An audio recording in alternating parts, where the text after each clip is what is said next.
بسم اللہ الرحمن الرحیم۔ السلام علیکم ورحمۃ اللہ وبرکاتہ۔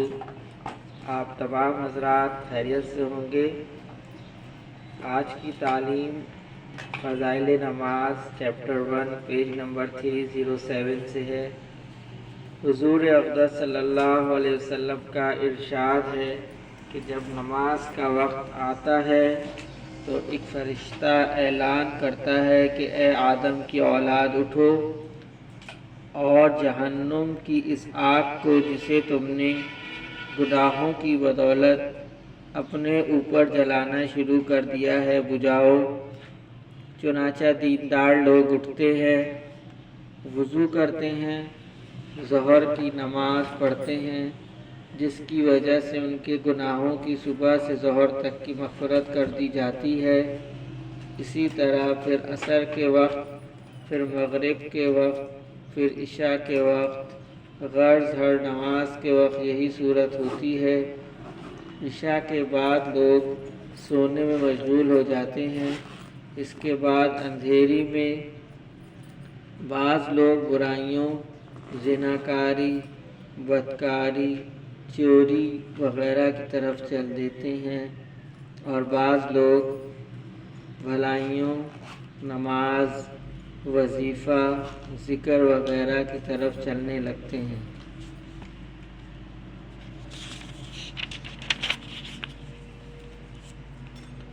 فائدے میں شیخ فرماتے ہیں، حدیث کی کتابوں میں بہت کثرت سے یہ مضمون آیا ہے کہ اللہ جل شانہ اپنے لطف سے نماز کی بدولت گناہوں کو معاف فرماتے ہیں، اور نماز میں چونکہ استغفار خود موجود ہے جیسا کہ اوپر گزرا، اس لیے صغیرہ اور کبیرہ ہر قسم کے گناہ اس میں داخل ہو جاتے ہیں، بشرط یہ کہ دل سے گناہوں پر ندامت ہو۔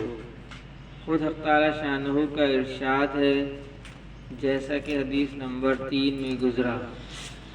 حضرت سلمان رضی اللہ تعالیٰ عنہ ایک بڑے مشہور صحابی ہیں، جو وہ فرماتے ہیں کہ جب عشاء کی نماز ہو لیتی ہے تو تمام آدمی 3 جماعتوں میں منقسم ہو جاتے ہیں۔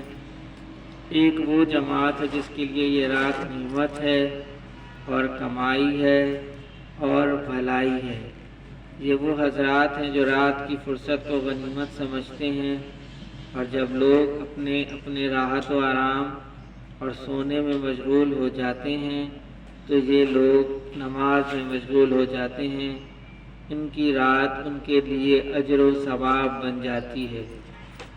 دوسری وہ جماعت ہے جس کے لیے رات وبال ہے، عذاب ہے۔ یہ وہ جماعت ہے جو رات کی تنہائی اور فرصت کو غنیمت سمجھتی ہے اور گناہوں میں مشغول ہو جاتی ہے۔ ان کے لیے رات ان پر وبال بن جاتی ہے۔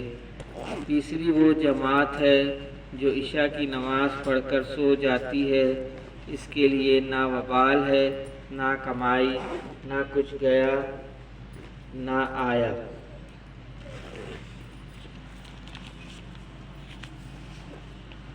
اللہم صلی علی محمد وعلی آل محمد، اللہم اعنی علی ذکرک و شکرک و حسن عبادتک، اللہم حاسبنی حسابا یسیرا، اللہم ارفع عنا البلاء والوباء، رب ارحمہما کما ربیانی صغیرا، اللہم اغفر لی ذنبی ویسر لی امری وبارک لی فی رزقی، اللہم لا تحرمنا اجرہا ولا تفتنا بعدہا۔